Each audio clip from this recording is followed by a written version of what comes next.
드디어 이 대우리 문답의 마지막 부분에 도착했습니다. 은혜의 방도들 이야기인데요. 어떻게 해서 우리가 이 은혜의 방도를 배우게 되었는지는 기억나시죠? 로마서에도 이 논리가 있고 흐름이 있고 구조가 있는 것처럼 요리문답도 마찬가지지 않습니까? 어떤 이제 이렇게 쭉 이렇게 밀고 가는 그런 방향성이 있고 이 전개되는 게 있는데요. 구조를 좀 이야기하자면 일단 이 후반부에 들어와서 우리 요리문답은 하나님의 율법을 줄기차게 가르쳤고요. 그리고 이 율법을 위반한 자들은 하나님의 진노와 저주를 받아 마땅하다 이렇게 선언했습니다. 근데 이 진노와 저주를 죄인이 피할 길을 하나님께서 내셨는데 그게 뭐냐면 예수 그리스도의 중보 사역입니다. 그러니 이 멸망하고 싶지 않은 사람이라면 무엇을 해야 합니까? 자기 죄를 회개하고 예수님을 믿고 그리고 그 다음 그분이 우리에게 은혜를 베푸시려고 쓰시는 방도들을 부지런히 사용하라 하는 겁니다. 그래서 그 구원의 은혜를 받고 싶어하는 사람들은 이 은혜의 방도들을 아주 가까이 해야 하는데요. 왜냐하면 은혜는 이 방도들을 통해서 내려오니까요. 근데 그 은혜의 수단들이 뭡니까? 279쪽 154문답에 나오죠. 154문답. 그리스도께서 중보 사역의 유익을 자기 교회에게 주려고 쓰시는 외적이고 통상적인 방도들 혹은 은혜의 방도들은 그분이 정하신 모든 규례인데 뭐죠? 특히 말씀과 성례와 기도라고 하지 않아요? 세 가지. 근데 여기 특히라는 말이 붙어 있는 걸 보면 은혜의 방도는 오직 말씀과 성례와 기도 이 세 가지뿐이다. 이런 건 아니라는 걸 알 수가 있겠죠. 특히 이 세 가지가 특별히 좀 중요하다는 거지. 이 셋으로 이렇게 딱 정하고 이렇게 제한하려는 그런 의도가 있는 것도 아닙니다. 사실 이 웨스트민스터 문서가 기도를 이 은혜 방도 안에다 포함시키는 것은 오히려 좀 이례적인 좀 특이한 일이거든요. 하여간 본래 하나님의 진노와 저주를 한 몸에 받아야 하는 우리들 죄인들이 하나님께 오히려 은혜를 받는 방식은 은혜 방도 여러 가지로 다양하게 우리가 얼마든지 이야기할 수 있을 텐데요. 그래서 이 세 가지가 물론 있지만 우리 웨스트민스터 문서에서 언급하지 않는 은혜의 방도에 대해서 잠깐만 좀 보충해서 여러분께 말씀드리려고 합니다. 뭐냐면 교제입니다. 성도들의 교제요. 이 성도의 교제, 이 방향성을 여러분 선으로 이렇게 그려보라 하면 여러분은 어떻게 선을 그리시겠습니까? 성도들은 먼저 수직적으로 하늘에 계신 그리스도와 교제하죠. 선을 이렇게 그릴 겁니다. 이게 있고요. 근데 그 다음에 수평적으로 서로 간에 교제를 하는 게 또 있죠. 그래서 하이델베르크 요리문답 55문답에 이렇게 고백하거든요. 제가 읽습니다. 55문 성도의 교제를 당신은 어떻게 이해합니까? 하고 두 가지 이야기하는데요. 답. 첫째, 신자는 모두 또한 각각 그리스도의 지체로서 주 그리스도와 교제하며 그분의 모든 부요와 은사에 참여한다. 이렇게 말합니다. 그리고 둘째는 뭐냐면 둘째, 각 신자는 자기의 은사 다른 지체의 유익과 복을 위하여 기꺼이 그리고 즐거이 사용할 의무가 있습니다. 이렇게 고백하거든요. 그러니까 신자는 일단 그리스도의 지체로서 그리스도 하늘에 계신 그분과 교제를 합니다. 그리고 그분의 그 부유하신 은사, 그 은혜를 받아 누립니다. 이렇게 되는 거죠. 근데 그게 다는 아닙니다. 신앙생활은 절대 개인 플레이가 아니잖아요. 나 혼자 그리스도와 교제하고 그리고 저 사람은 저 사람대로 그리스도와 알아서 교제하고 이렇게 따로따로 노는 거 아니란 말입니다. 교회예요, 교회. 그래서 하이델베르크 이제 둘째 고백이 나오는 건데 그 부분 다시 읽습니다.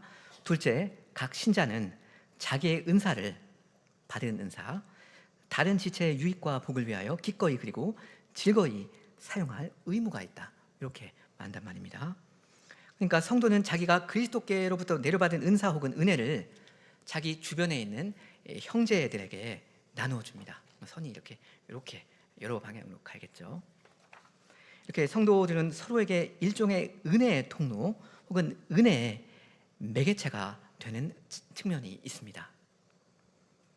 이걸 아주 그냥 과감하게 표현을 한다면 성도들이 성도들에게 은혜의 방도가 된다. 이렇게 말할 수도 있겠는지 모르겠습니다. 왜냐하면 은혜가 내려오는 방식과 그 방향이 그리스도께서 각 신자에게 은혜를 이렇게 직접 수직적으로 내려주신다. 그게 전부가 아니거든요. 주께서 나에게 은사 혹은 은혜를 내려주시면 그걸 나만 독점하면서 나만 그 내 유익을 위해서만 씁니까? 그래서 신자들은 사실 다 그냥 각자 알아서 자기만 챙기면서 사는 그런 게 교회입니까? 이건 내 거야. 이건 나한테 주신 거야. 그러니까 너희들은 거들떠보지도 마. 이러면서 이 선을 긋고 이 방어막을 치는 거, 이게 교회인가요? 선을 나와 이 다른 교인들 사이에 이렇게 그어서 경계선으로 삼는 거, 넘어오지 마. 이런 거 일종의 사회적 거리두기, 이게 교회입니까? 교회는 그렇지 않잖아요. 여러분 초대교회의 그 아름다운 모습을 떠올려 보시기 바랍니다. 얼마나 거기에 은혜와 사랑이 가득했는지. 나와 다른 교인들 사이에 긋는 선이 있다면 이거 아니고 서로를 연결시켜주는 연결선이어야 합니다. 경계선이 아니고요. 그 모습이 사도행전 4장에 이렇게 기록되어 있습니다. 제가 읽습니다. 믿는 무리가 한 마음과 한 뜻이 되어 모든 물건을 서로 통용하고 자기 재물을 조금이라도 자기 것이라 하는 이가 하나도 없더라. 사도들이 큰 권능으로 주 예수의 부활을 증언하니 무리가 큰 은혜를 받아 그 중에 가난한 사람이 없으니, 이러거든요. 사도행전 4장 32절 이하입니다. 그러니까 어떻게 해서 이런 아름다운 그림이 나오게 된 겁니까? 무리가 큰 은혜를 받았고 그 은혜를 서로에게 기꺼이 나누어 주었기 때문입니다. 공유를 했습니다.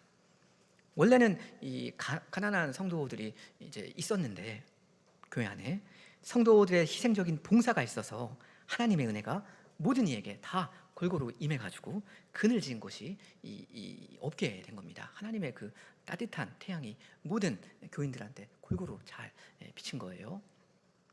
고린도후서 9장에도 이런 말씀이 있거든요. 연보에 대한 사도의 이야기인데요.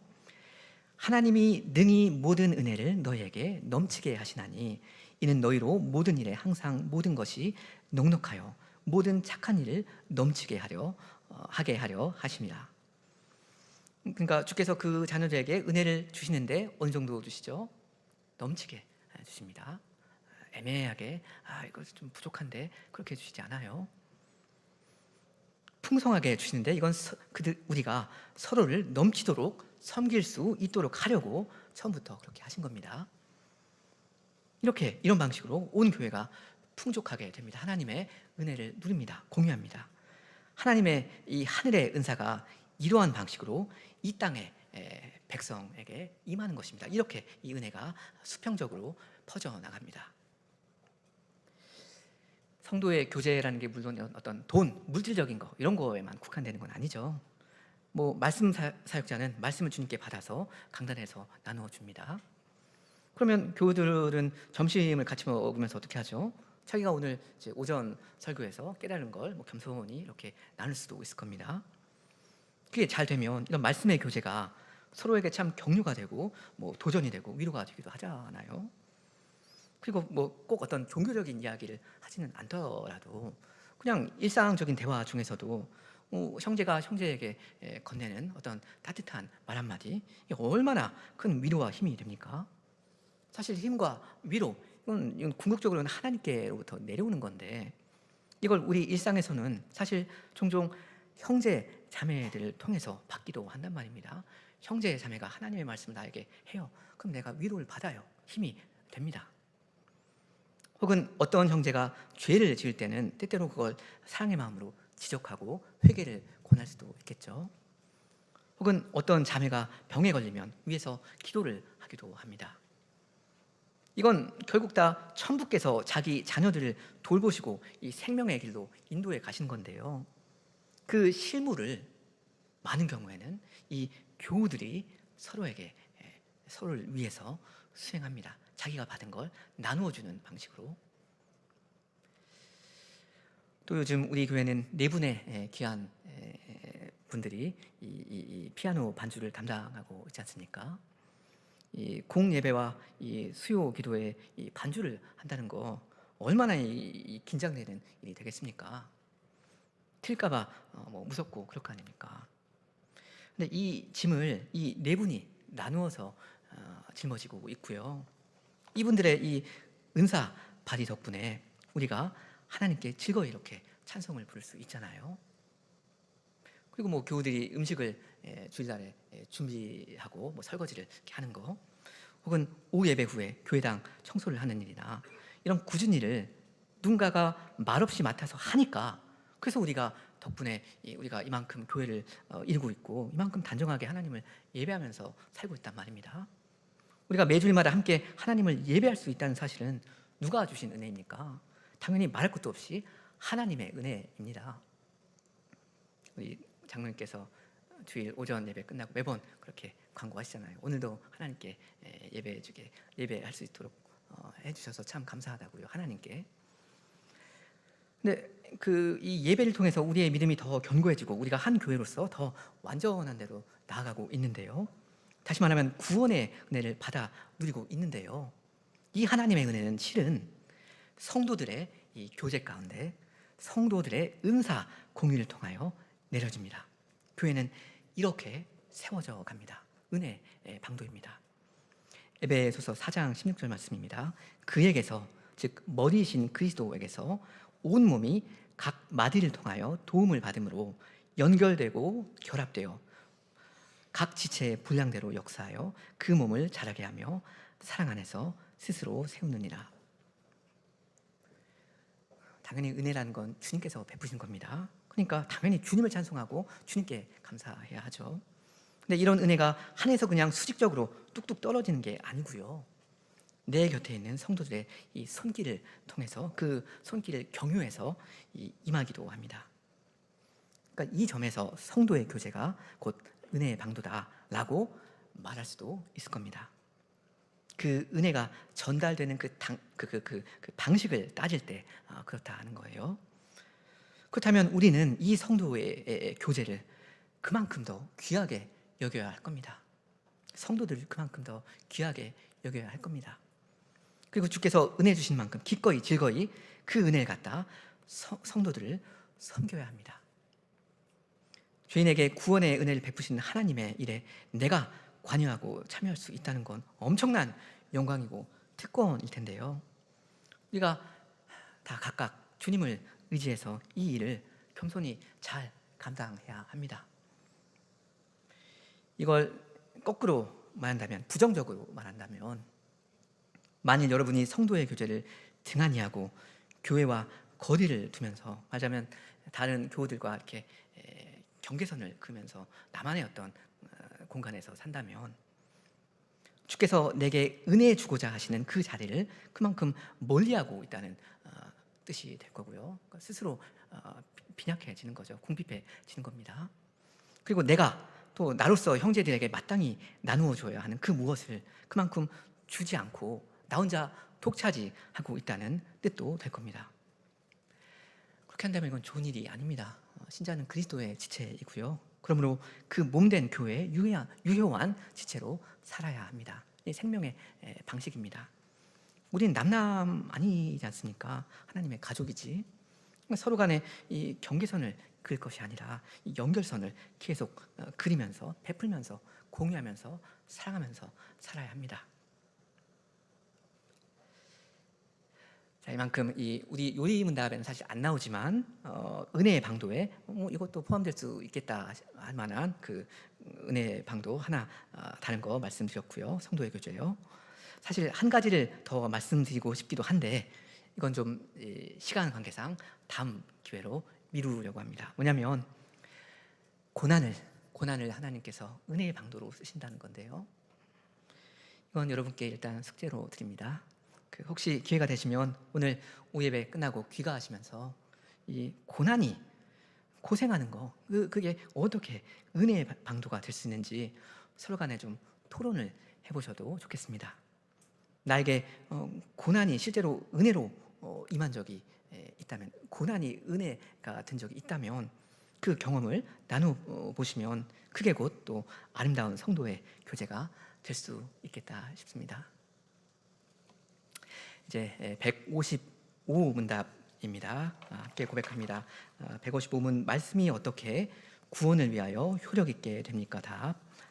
하나님의 성신께서 말씀의 낭독, 특별히 강서를 효력 있는 방도로 쓰셔서 죄인에게 빛을 비추어 죄를 깨닫게 하며 겸손하게 하고 그들을 자신에게서 벗어나 그리스도에게로 이끌고 그들로 하여금 그리스도의 형상을 닮게 하며 그분의 뜻에 복종하게 하고 그들에게 힘주어 시험과 부패를 대적하게 하고 그들을 은혜 가운데 세워주며 그들의 마음을 거룩함과 위로로 세워서 믿음으로 구원에 이르게 합니다.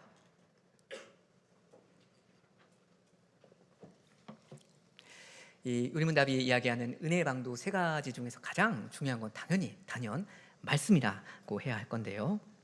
이 말씀이 어떻게 해서 죄인을 구원하는 방도로 실제로 쓰이고 있는가, 이걸 지금 이야기하잖아요. 답은 하나님의 성신께서 이 말씀을 효력 있는 방도로 쓰셔야 한다, 이겁니다. 여기서는 주어가 성신님이라는 게 중요하겠죠. 말씀이 그러니까 독자적으로 독립적으로 구원을 위해서 알아서 작동하는 법은 세상에 없습니다. 반드시 성령께서 그 말씀을 가지고 일을 하셔야만 그 말씀을 읽거나 듣는 사람이 구원을 받습니다. 지난 시간에 잠깐 말씀드린 것처럼 성신께서 말씀 없이도 독자적으로 일하시는 가능성은 이 웨스트민스터 문서는 인정을 하고 있죠. 하나님의 언약 안에 있는 신자의 자녀가 유아기에 죽는 경우가 있지 않습니까? 이거에 대해서 이 웨스트민스터 신앙고백서 10장 3절이 이야기하는데요. 이거들입니다. 택함을 받았으나 어려서 죽은 유아는 그리스도에 의하여 성신으로 말미암아 거듭나고 구원을 받습니다. 말씀 이야기 없죠. 성신께서는 이 일을 언제 어디서 어떻게 하시든지 자신이 기뻐하시는 대로 하십니다. 합니다. 그러니까 통상적인 방식, 원칙은 복음의 말씀을 성신께서 재료로 쓰셔서 사람을 거듭나게 하신다, 이건데요. 예외적으로 특이한 경우에는 말씀 없이도 성신께서 말하자면 주권적으로 직접적으로 사람을 중생시키는 경우도 있을 수도 있다, 이겁니다. 말씀 없이도 성신께서. 그럼 그 반대도 성립되는가 하면 그렇지는 않습니다. 성신 없이도 말씀이 사람을 구원할 수 있는가 하면 그럴 수는 없습니다. 성령께서 이 사람의 영혼을 만지시고 다루시고 그 안에 믿음을 창조하는 그 일이 없이도 사람이 그 말씀을 스스로 알아서 믿고 깨닫게 되는 경우가 있습니까? 물리적으로 불가능합니다. 그러니까 말씀이 없으면 성령님도 속수무책이고 쩔쩔매신다, 그건 아니고요. 그러나 성신이 일하지 않으시면 그 말씀은 무익한 것이 사실입니다. 그 죄인에게는 무익하다, 이겁니다. 그건 마치 햇빛이 장님에게는 아무 소용이 없는 것과 마찬가지죠. 사람이 백날 성경을 읽고 스터디 바이블로 공부를 하고 암기를 하고 그래도 그 말씀이 그에게는 구원의 은혜의 방도로 작용하지 않습니다. 혹시는 십계명에 도둑질 하지 말라고 했으니까 도둑질 하려고 했던 거 하면 안 되겠다, 뭐 이런 정도의 교훈을 얻을 수는 있겠습니다.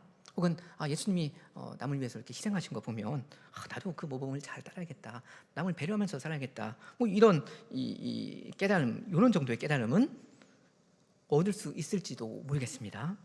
하지만 죄인이 자기 죄를 깨닫고 예수를 구주로 믿는 그 기적은 발생할 수가 없습니다. 고린도전서 2장에 육에 속한 사람은 하나님의 성령의 일들을 받지 아니하나니 이는 그것들이 그에게는 어리석게 보이며 또 그는 그것들을 알 수도 없나니 그러한 일은 영적으로라는 말은 혹은 성령적으로라고 이해하셔도 좋은데요, 성령적으로 분별된다 하시거든요. 자, 지금 강조점은 성신입니다. 지금 결정적인 건 성신의 주권적인 사역이라 할 수 있습니다. 그런데요, 정작 이 성신께서는 사람을 쓰시는 걸 즐겨하십니다. 목사의 강설 이야기잖아요. 물론 이 사람이 그냥 혼자서 말씀을 읽는 것도 하나님께서 효력 있는 방도로 쓰셔서 죄인을 구원하기도 하십니다. 당연히 얼마든지 그렇게 하실 수 있죠. 하나님의 말씀 가지고 구원하는 거 왜 못하겠습니까? 근데 성경에 나오는 전반적인 패턴을 가만히 보면요, 어떻게 사람이 구원을 받는가, 그 양상을 보면 주로 하나님께서 그의 택하신 자들에게 사람을 보내신다 하는 게 있습니다. 그 요한복음 20장을 좀 예로 들어서 말씀드리는데요, 요한복음 20장의 제일 마지막 구절에 이런 말씀이 있습니다. 요한복음 20장 31절, 요한의 말인데요, 오직 이것을 기록함은 너희로 예수께서 하나님의 아들 그리스도이심을 믿게 하려 함이요 또 너희로 믿고 그 이름을 힘입어 생명을 얻게 하려 함이니라. 지금 요한 사도가 요한복음 서술하는 거 거의 이제 마무리하면서 쓰는 말인데요, 이것을 내가 이렇게 지금 이 파피루스잖아요, 파피루스에 딱 기록해 놓는 것은, 그 목적은 당신들이 훗날에 이 복음서를 읽고서 눈을 읽고서 그리스도를 믿게 하려는 거다, 이 말이잖아요. 그러니까 읽으라는 겁니다. 이 요한복음 기록된 성경을 죄인이 눈으로 읽고서 성신의 사역으로서 거기에 기록되어 있는 그리스도를 믿어 영생을 얻을 걸 요한 사도는 기대했습니다. 근데 요한복음이 그 이야기로 끝나지는 않죠. 그 다음 장, 마지막 장 21장에 어떤 이야기가 나옵니까? 예수님께서 배신자 베드로에게 찾아와 주신 이야기가 나오죠. 이 베드로, 이 사람을 다시 세워주시고 복직시켜 주시잖아요. 내 어린 양을 먹이라, 내 양을 치라, 내 양을 먹이라 하면서 말씀 선포의 사역을 할 수 있도록 이 사람, 이 죄인 시몬을 회복시켜 주십니다. 자기 양떼한테 보내십니다. 그랬더니 사도행전 전반부를 보면 과연 이 베드로가 사도로서 하나님 말씀을 그렇게 대언하는 사역을 아주 능력 있게 멋있게 감당하지 않습니까? 그렇게 이 사람이 말씀을 선포했더니 사람들이 너도 나도 그 말씀을 믿고 구원을 받아요. 3,000명, 5,000명 이렇게 해요. 그러니까 일반적으로 믿음은 읽음에서 난다 하기보다는 들음에서 납니다. 로마서 10장에서 이 바울이 이야기하는 것처럼 좋은 소식을 전하는 자들, 이 사람들이 일단 보내심을 받고 가서 말씀을 전하고요. 그래서 죄인이 그걸 귀로 듣고 주의 이름을 믿어 그 이름을 부릅니다. 이렇게 해서 누구든지 주의 이름을 부르는 자는 구원을 받으리라 하신 그 말씀이 이루어집니다. 여기 155문답에 쭉 나오는 말로 하면 성신께서 특히 강서를 효력 있는 방도를 쓰셔서 죄인에게 빛을 비추어 죄를 깨닫게 하며 겸손하게 하고 그들을 자기 자신에게서 벗어나 그리스도에게로 이끌고 그들로 하여금 그리스도의 형상을 닮게 하며 그분의 뜻에 복종하게 하고 그들에게 힘을 주어서 시험과 부패를 대적하게 하고 그들을 은혜 가운데 세워주며 그들의 마음을 거룩함과 위로로 세워서 믿음으로 구원에 이르게 합니다. 이런 일을 이제 강설을 통해서 성신께서 하신다 이겁니다. 강설에 지금 강조점이 와 있는데, 그렇다고 해서 기록된 성경 말씀이 좀 덜 중요하다 라는 말이 전혀 아니라는 거 여러분 잘 아실 겁니다. 다만 성경에는 알기 어려운 내용도 어느 정도 들어가 있고 우리가 참 둔한 것도 좀 사실이기도 하고요. 그래서 아주 그냥 현실적으로 그냥 혼자서만 읽으면 뭔 말인지 잘 모르겠는 부분이 있습니다. 근데 이 압축된 내용을 누가 친절하게 풀어서 설명도 해주고 좀 이렇게 깔끔하게 정리도 해주고 개인적으로 나한테 적용해주고 그럴 때 귀에 쏙쏙 들어오기도 하고 마음에 또 와닿기도 하고 그러잖아요. 성경책은 애초부터 연구되어서 설명되고 해명되고 선포되도록 디자인된 책입니다. 압축률이 있잖아요. 이걸 풀어서 설명하는 사람이 풀어서 이렇게 이야기하는 그런 과정을 하나님은 이미 염두에 두시고 이렇게 압축되게 이 진리를 여기다 농축해 두신 겁니다. 그래서 각주 여러분 1007번 각주 1007번 그 느헤미야 8장을 보시면요, 그 레위 사람들이 하나님의 율법책을 낭독하고 그 뜻을 해석하여 백성으로 그 낭독되는 것을 다 깨닫게 하니, 그렇게 하니까 이제 백성이 그 말씀을 듣고 막 우은다, 그런 식으로 반응하는 어떤 역사가 일어나지 않습니까? 그리고 후에 예수님도 또 사도들도 기록된 성경 말씀을 풀어서 또 권위 있게 하나님의 말씀으로 가르친 모범이 또 있습니다. 그래서 교회는 말씀을 단순히 낭독하는 데 머물지 않고요. 교역자가 말씀을 연구하고 바르게 해명하고 가르치고 적용하고 열변을 토하도록 했습니다.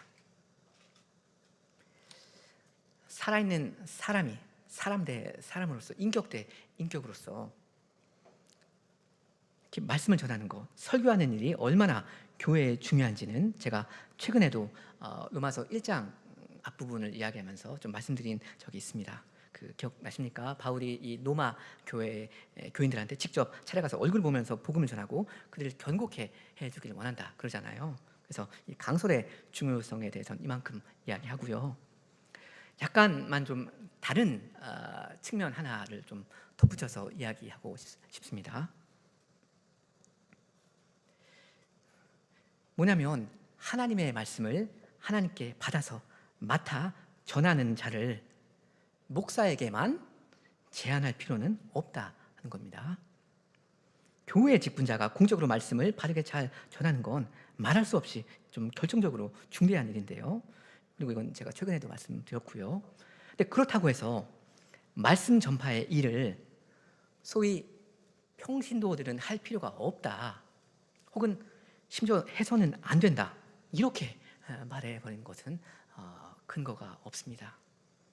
하나님의 말씀은 교회의 어떤 특정 계층의 전유물이 아니잖아요. 그러니까 성도 여러분이 각자 말씀을 여러분 깨달으신 만큼 그 내용을 친구, 친척, 직장 동료에게 전할 수 있고요. 기회가 볼 때마다 그렇게 적극적으로 하시는 것은 대단히 좋은 일입니다. 근데 무슨 신학 박사 학위가 있어야만 복음을 전파할 자격이 생기는 것입니까? 무슨 직분이 꼭 있어야 합니까? 그렇지 않거든요. 할 수 있는 대로 말씀을 내가 잘 배워서 배운 대로 이야기하면 되는데요. 잘 모르는 건 어쩔 수가 없고 좀 서툰 게 있을 수도 있을 겁니다. 근데 그럴지라도 아는 만큼이라도 자신 있게, 확신 있게 성신을 의지해서 할 이야기를 하면 될 겁니다. 하나님 나라의 대사로서 그 나라의 왕, 우리 주 예수 그리스도를 이웃에게 소개할 수 있다는 건 너무나도 가슴 벅차는 일이고 영광스러운 일이잖아요. 근데 이 일은 특히 부모에게 명시적으로 중요하게 맡겨진 사명입니다. 그 교회의 직분자가 아닌 가정의 직분자인 부모는 아이들에게 말씀을 전해야 합니다. 아이들에 대해서 부모는 말씀을 맡은 직분자입니다. 그 신명기 6장 아까 읽었는데 우리 한번 찾아보실까요? 신명기 6장 4절부터입니다.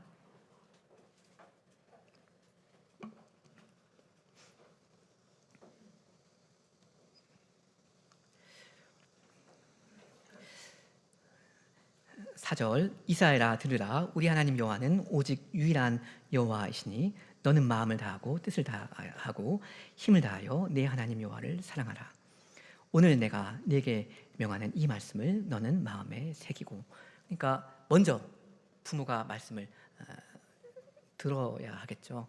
하나님 말씀하시는 거 수직적으로 내려받습니다. 자기 마음에 새깁니다. 그 다음에 계속이요, 내 자녀에게 부지런히 가르치며 집에 앉았을 때든지 길을 갈 때든지 누워있을 때든지 일어날 때든지 이 말씀을 강론할 것이며 너는 또 그것을 내 손목에 매어 기호를 삼으며 내 미간에 붙여 표로 삼고 또 내 집 문설주와 바깥문에 기록할지니라 하십니다.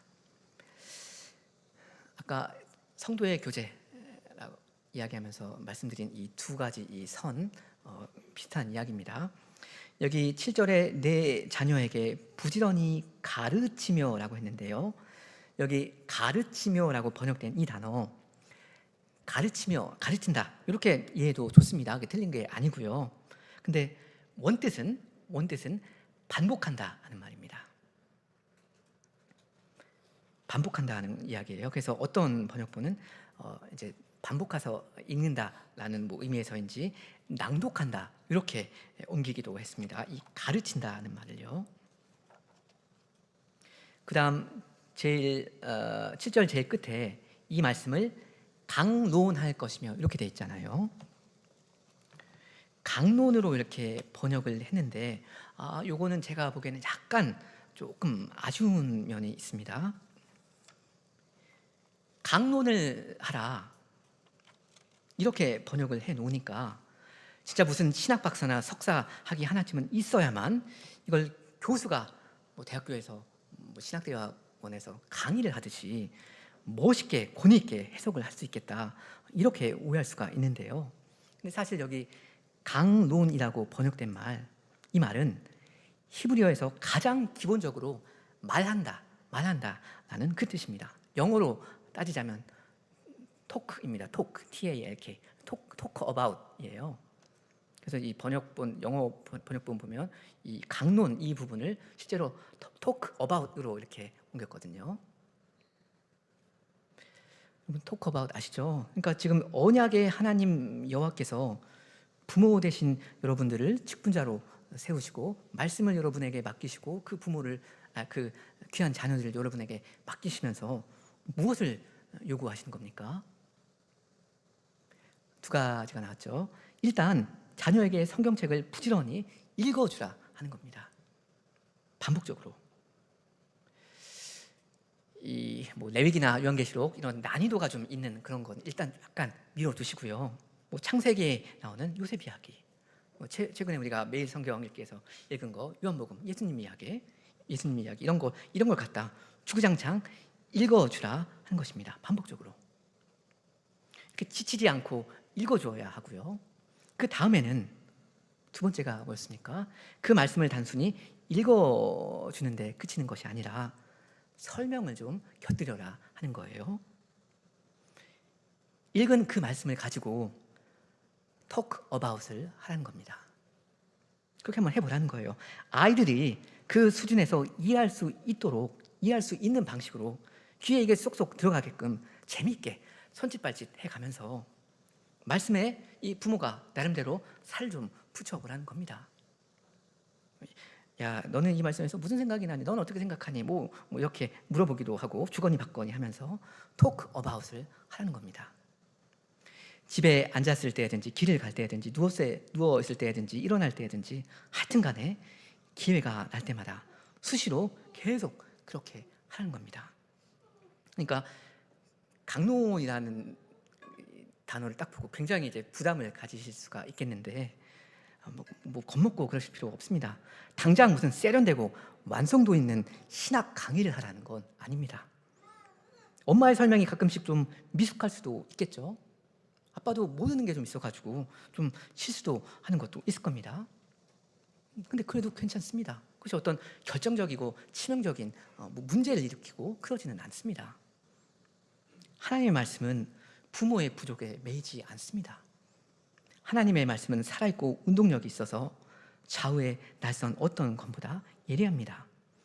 성신께서 그 말씀을 가지고 하실 일을 이 자녀들의 마음 가운데 하실 겁니다. 근데 그러려면 부모 여러분이 그 말씀을 계속 이 아이들의 입에 떠먹여 주어야 합니다. 성신께서 내 이 하찮고 부족한 이 가르침이라도 성신이라면 쓰실 수 있다. 그분은 능력이 커서 나같이 부족한 선생이라도 정말 선생으로 들어서 이 아이를 그 마음에 가르치시는 것이 있을 거다라는 이 약속, 이 신념 하나 믿으로 이 약속 하나 믿고 부모는 하나님의 말씀을 자기 맡은 자녀에게 쉬지 말고 전해야 합니다. 그러니 어린 자녀를 맡으신 부모 여러분은 뭐라도 하시기 바랍니다. 혹시 맞벌이 하시느라 너무 피곤하고 시간도 없으시다면 어떤 성경 읽어주는 컨텐츠나 성경 스토리 영상 이런 거라도 찾아서 보여주시는 것도 그냥 틀어놓는 거예요. 그것도 뭐 한 가지 방법이 될 수도 있겠습니다.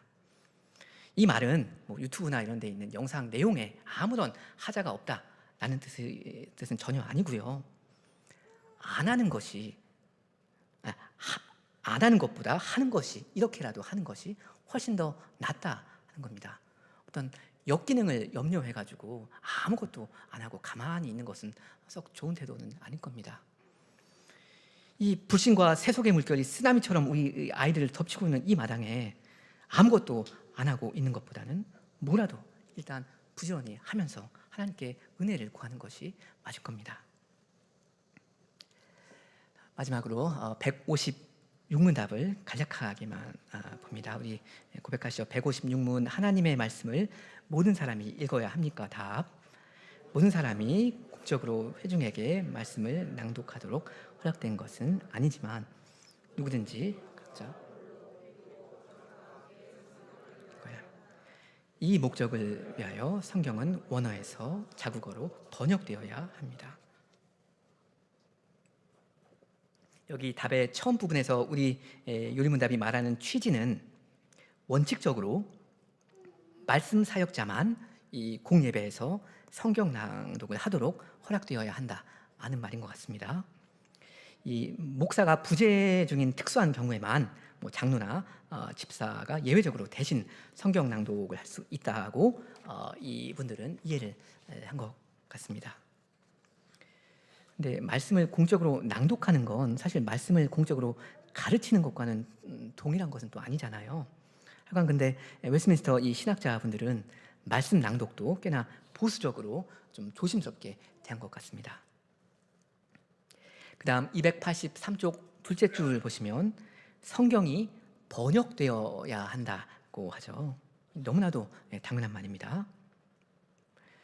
네, 반면에 그 이슬람의 이 코란이라는 경전이 있는데 여러분 들어는 보셨죠?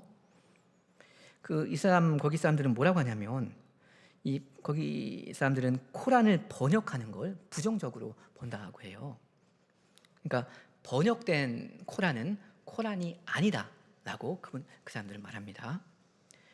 왜냐하면 이 사람들의 생각은 알라가 무함마드에게 준 신적 계시가 아랍어 그 언어에 결박되어 있다 이거거든요. 그러니까 의미만 이 무함마드한테 계시된 것이 아니라 그 단어와 리듬과 그 소리까지도 신의 계시다라고 생각을 하는 모양입니다. 그러니까 이걸 번역해 버리면 치명적인 손상이 불가피하다. 그러니까 번역된 코란은 코란이 아니다 이래요. 굉장히 장벽이 높은 거죠. 이슬람교도 되고 싶으면 아랍어를 떼어야 합니다.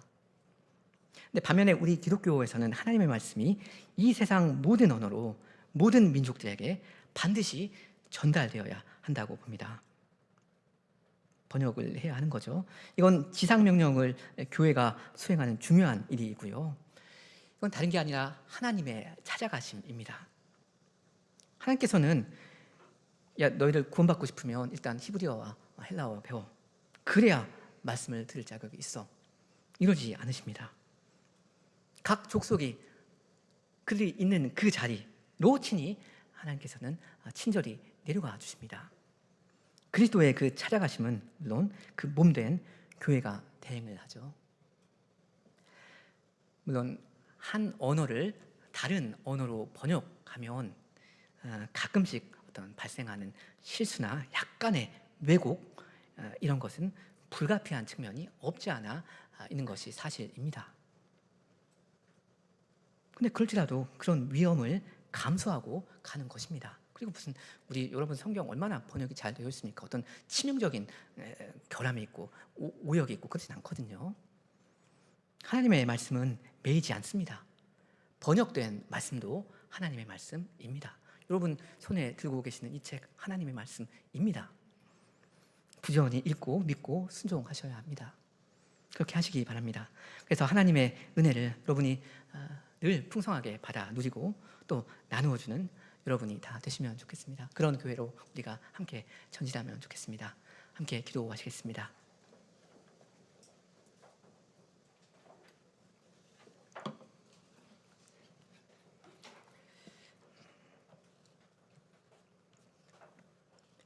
거룩하신 하나님 아버지, 안매하고 비참함 가운데 있었던 저희에게 하나님의 그 귀한 말씀을 선물로 주셔서 각 사람이 자기 자리에서 얼마든지 성경을 가까이 하고 읽음으로써 하나님의 그 음성을 듣도록 하여 주시오니 감사합니다.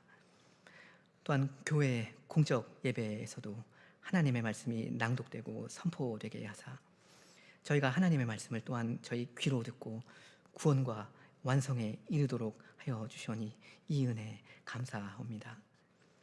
주님, 저희에게 다 지혜를 주사 저희가 하나님의 생명의 말씀을 가볍게 여기는 일이 없게 하여 주시고 늘 경외심과 믿음으로 그 모든 말씀을 받아 순종하게 하여 주시옵소서.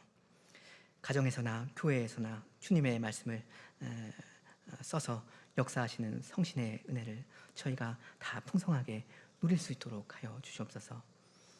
그리하여 이 교회가 하나님의 말씀을 알고 깨닫고 순종하는 교회로 더 든든히 서가게 하여 주시며, 그러므로 하나님의 성호가 저희로 말미암아 이 세상 가운데 높임을 받을 수 있도록 하여 주시옵소서. 예수님의 이름으로 기도합니다. 아멘.